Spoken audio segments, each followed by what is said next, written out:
And now, tonight's presentation of radio's outstanding theater of thrills, Suspense.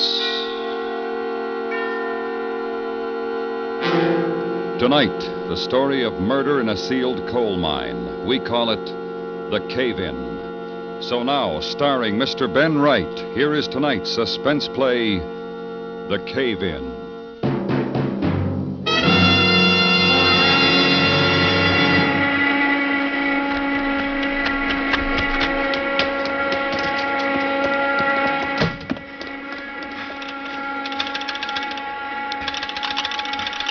.324, please. Hurry. Yes, it's the Clinwood seam. I don't know. Put in the call, will you? Mr. Curt, this is Mr. Flowers. It's a bad fall, Mr. Curt. Most of them got out, but a few are still down there. No, we don't know how many. I don't think there's been an explosion. Can you come down right away, sir? I don't know, sir.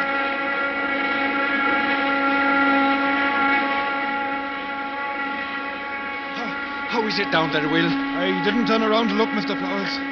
I ran for the sake of my life when I heard it coming. Haven't you got any idea who's still in it? Oh, I'm not sure. I was working along with you, Davis, Evan Lewis, and David Owen. I think maybe for Williams is with us too, but I can't be certain. All right.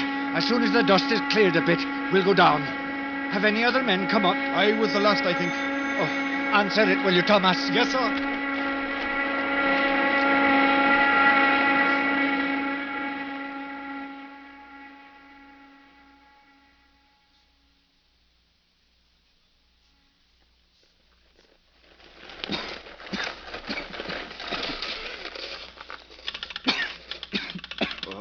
What's the matter with the thing? Why don't they answer up there? The fall probably knocked it out. You're wasting your time. Oh, well, no hard trying, eh? Hello! Wait a bit. Hello! You got through? Emlyn, can you hear me? It's David Owen. Yes. Tell him what's happened. Tell him. Sure. Emlyn, there's 4 of us in here. End of the shaft. You, Davis, Evan Lewis, and me. There's Ivor Williams, too, yeah. No. Ivor Williams. But he's dead.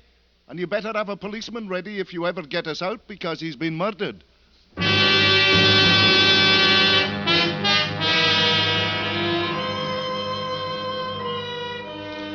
I was police inspector in charge of the district, which included Clinwood, a village in South Wales. It was ugly, with the grey ugliness of mining country. Dirty, sullen, with the inevitable poverty. I learned what had happened from the constable who drove me to the mine. There was a light drizzle falling, and it seemed that the entire village was gathered on that desolate spot. I saw Mr. Flowers standing near a shed at the entrance. Mr. Flowers? What is it, Constable? This is Inspector Glid, sir. How do you do, sir? Mr. Flowers, any news? Relief crew's been down there 2 hours now, sir. Should be coming up any minute. How are they? The 3 in the shaft. Mostly thirst, from what he says. Air's not too good either. Get any more details on the murdered man, Williams? Not much. He complained of a stomachache just before the cave-in and afterwards, before he died. He had convulsions like. Huh. At least that's what they say down there. Well, that sounds like poison. The shot firer man, David Owen, talked to me on the phone from down there. He says he knows it's poison.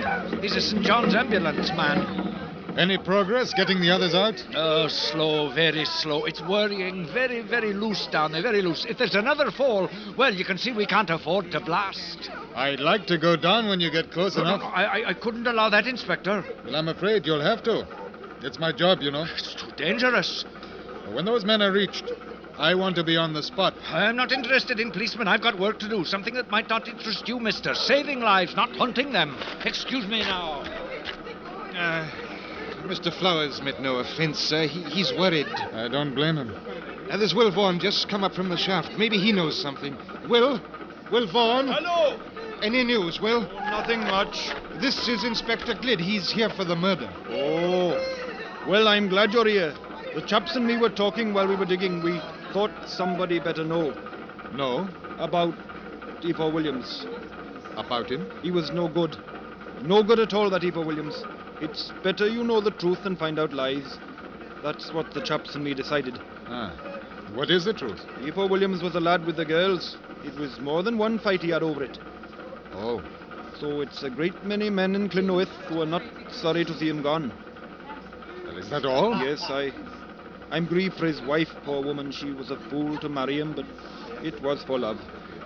Since you've gone so far, will you name some names? Oh, it would take a dozen men or more. There's those three still in the shaft. David Owen, for instance. It is his daughter, Glynis, that's the latest trouble. There she is, standing by Mr. Flowers, over there, the dark girl. Oh? Ivor Williams was interested in her? Interested? From the talk of the women, it is more than that. David Owen swore he'd give Williams a terrible beating if he didn't stay away from his daughter. I see. Then you, Davis, that is Glynis's man. They are to be married. You knows about the talk. He had a proper rage about it. Oh, poor chap, it does him little good now. You know that you've given those two men a motive for murder? Now, that's only two. What about Evan Lewis? They fought for 2 days before the fall. And I can go on with more. And you may have to, when the time comes. It'll be the whole village you can arrest before you are done. It is a great waste of time. Make your report that he died in the fall. It will save you the trouble.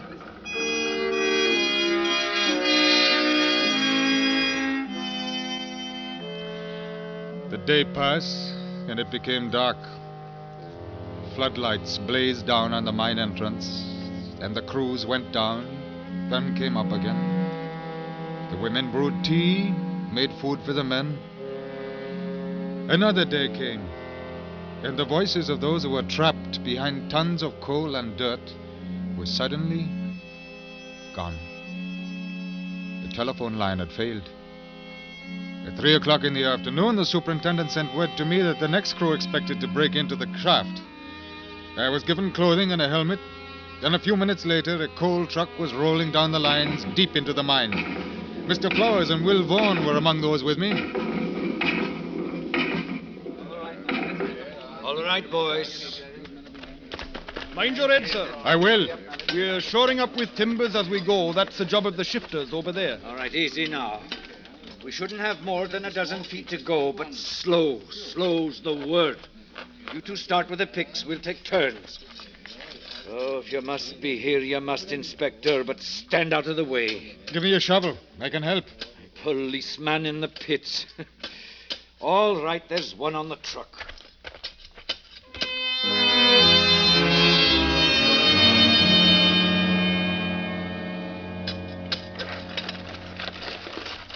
Wait a bit. You'd have made a miner, you would. I was once. I think it's easier being a policeman. Is it? Try again. See if you can get an answer, Will.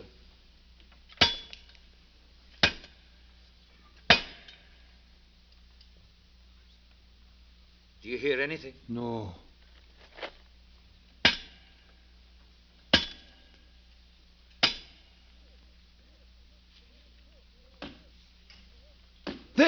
There!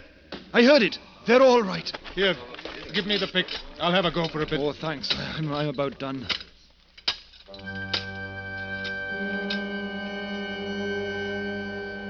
We were working in a tunnel now big enough for only 2 men at a time. One working with pick, one carrying the dislodged dirt and rock to the entrance. It was a shaft within a shaft. The men could only work a few minutes at a time, and it was our turn, Will Vaughan and myself. We measured our progress by inches, lying on our stomachs, hacking at the unyielding earth, ducking as a miniature landslide fell about, coughing in the dust it raised. Will Vaughan had crawled to the tunnel entrance when my pick lodged in a seam. I tugged at it, and then... I'm through! Are you all right in there? Yes, can we get out? I hope you brought some water with you. We did. Bring some water in. Yes, we're bringing it. Can you walk? All of us except Ivor Williams. Come on, I don't want to look at him anymore. I'll drink outside. What's that? Come on, it's another fall. Come on!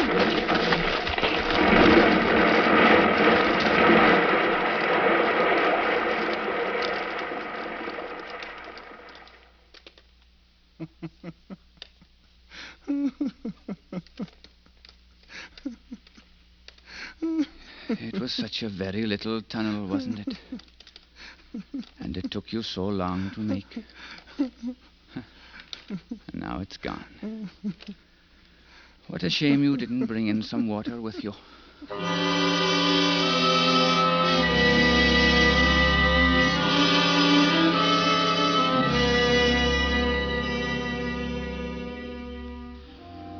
We stood there, heads bent a little, looking at what had once been the way to safety.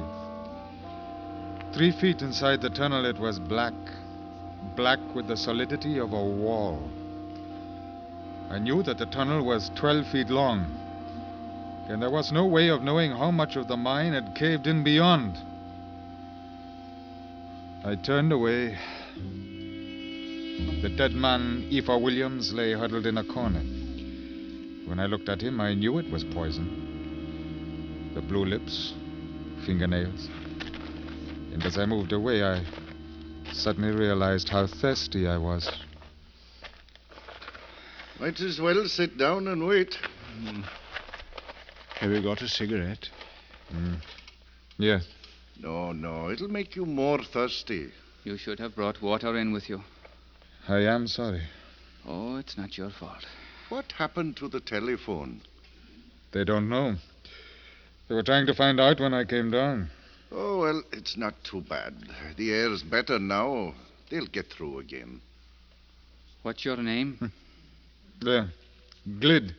Harry Glid. He's the district inspector, Huey. Didn't you know?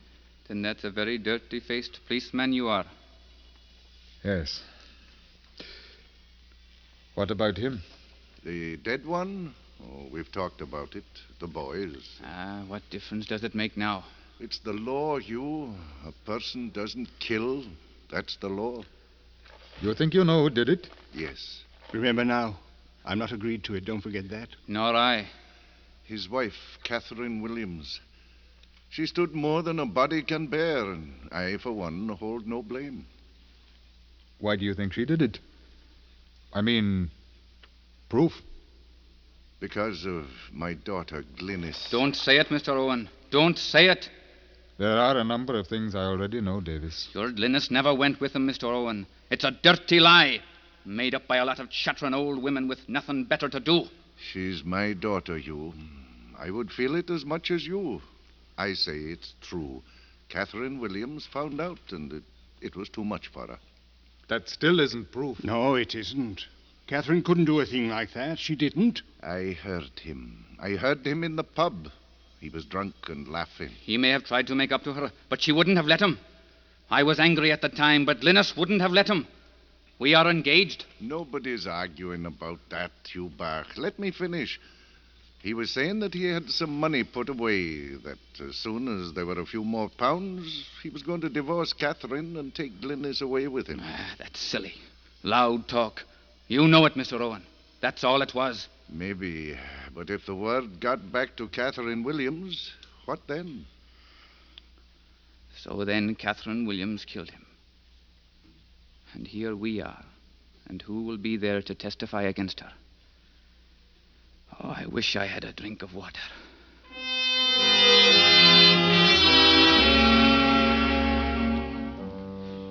Now and again we tried the phone, but there was no sound. We sat in darkness a good deal, conserving the batteries in our lamps. And there was always the dead man in the mine. None of us wore a watch, and after a little while, time became something that was only counted in the remembrance of what seemed an age ago. They had been without water for nearly 2 days, and I knew what a torture it was becoming. My own mouth was dry and bitter. It may have been hours, it may have been another day. We took turns at the little tunnel, tearing at the loose dirt and rocks with our hands. And we became tired very quickly. It's funny. What? I remember last week, I went to the tap and drank a glass of water. And then I filled the glass again because I thought I was still thirsty. But I wasn't anymore, and so I threw it away. I threw away the lovely water. Oh, it made a cool sound. That's enough. If I want to talk about water, Evan Lewis, I shall talk about water. It is a great comfort for me. Well, not for me. Shut up. You are not telling me to shut up. Look, you know, this isn't going to do any good. Save your strength. What for? So that we can die more slowly? Hugh, try the telephone again. It may be working. As soon as I get my breath. In a minute. I'll do it.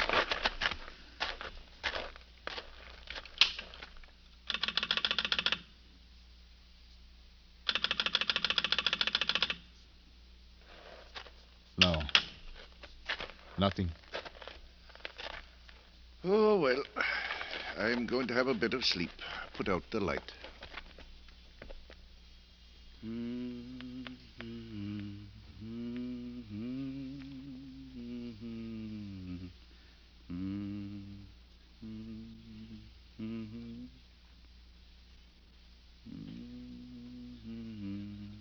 Why doesn't he stop staring at me? Easy, man, easy. He's not staring. We've covered his face. No, he's staring. Look at him. Make him stop. Oh, you can't even see him, Evan. There's no light. The dead can do you no harm. Oh, now, try to sleep. It will make the time pass sooner. I'm going to dig again. I'm not going to sit here to die. Give me a hand, Mr. Lid. Our hands were bleeding, and every handful of rock and coal and dirt was an agony to pull away. The darkness was never ending. And as our batteries began to fail, it became a terrifying, alive thing. It was you, Davis, who found the tea can. It glinted dully in the orange glow of his lamp. Look! Oh, look at this, boys. Listen to it. It's a tea can. Wet. Oh, it's wet. Did you ever hear a lovely sound like it? We can measure it out. There's enough there. You chaps first. I'll miss this round. You've been here longer. Share and share. Be careful, you don't spill it. The lid's jammed. There. No, you can't have it. Give it back, Evan. Give it to me. Don't be an idiot. There's enough for all. You'll have your share. No, stay back. Stand where you are, or I'll pour it out. Evan! No. You drink one drop of that, Evan Lewis, and I'm going to kill you. Come along now. You can have the first drink. That's all right. It's all right. It's his. It's his. It's Ivor's. He's dead. He doesn't need it anymore. And he's left enough for us all. Thank you, Ivor. Thank you. He's gone mad. I'm going to sit here with my tea, and you'll all watch me, but you can't have any. No, don't come near. Don't come near. All right. We can't let him. Hush, you back. Have a sip and then pass it, eh, Louis, man? Oh, no. I'm keeping it. Go on, then. But don't forget, Evan. When we are outside, I am going to kill you. You remember what I say? You'll not be fit to live.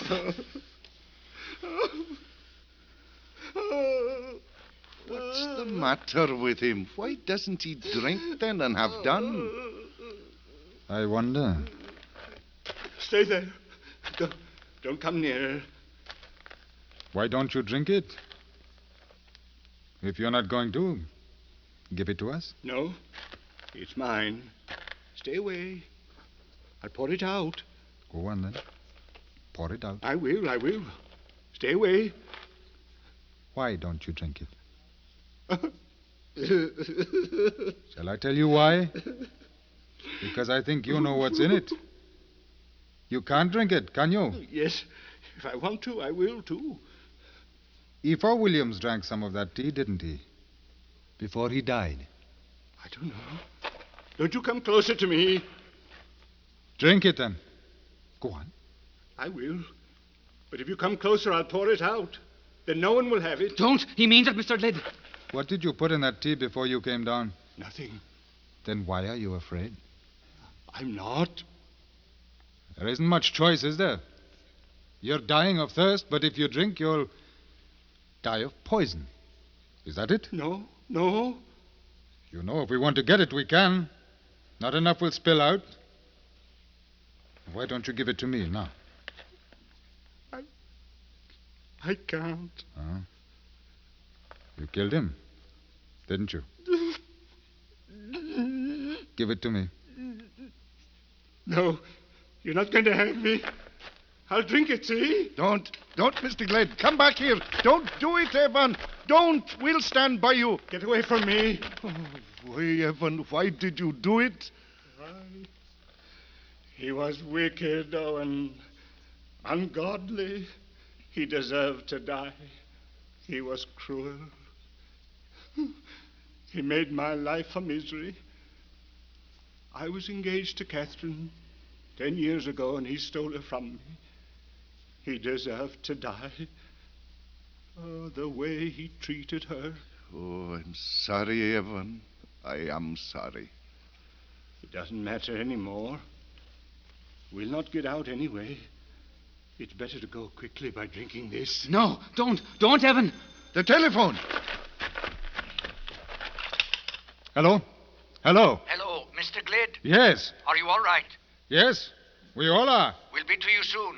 It wasn't a bad fall, only a few feet. The men are clearing away now. Hold on. Thank you. Thank you very much.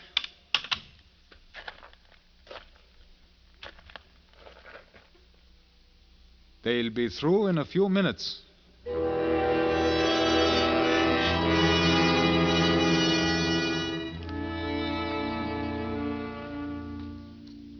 We waited, watching, listening. Evan Lewis crouched away from us, the spout of the tea can raised to his lips. Look, it's breaking through. They'll not hang me. They'll not. Stop it. Stop! No. Let him do it. It's better that way. Go of me. No, Hugh, help me. I've got him. It's poison. He's drinking the poison. You're letting him die. You're killing him. It's the better this way.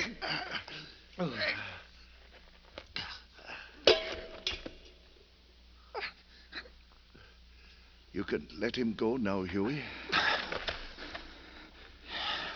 Thank you, Owen. Thank you.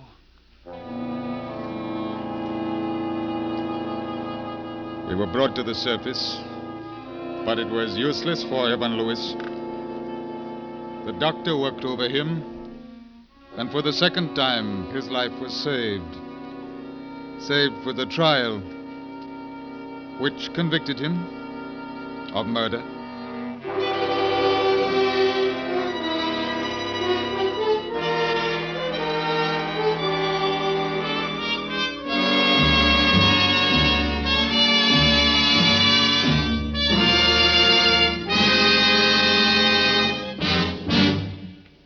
Suspense, in which Mr. Ben Wright starred in tonight's presentation of The Cave-In.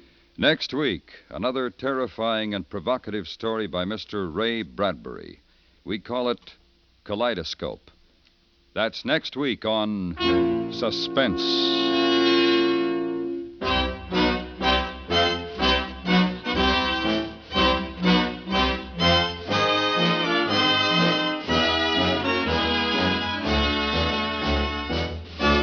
Suspense is produced and directed by Anthony Ellis, who wrote tonight's script. The music was composed by René Garrigan and conducted by Wilbur Hatch. Featured in the cast were Richard Peel, Tudor Owen, Jay Novello, Joe Kearns, John Dodsworth, and Charles Davis. Listen while you work. The Road of Life is here on the CBS Radio Network.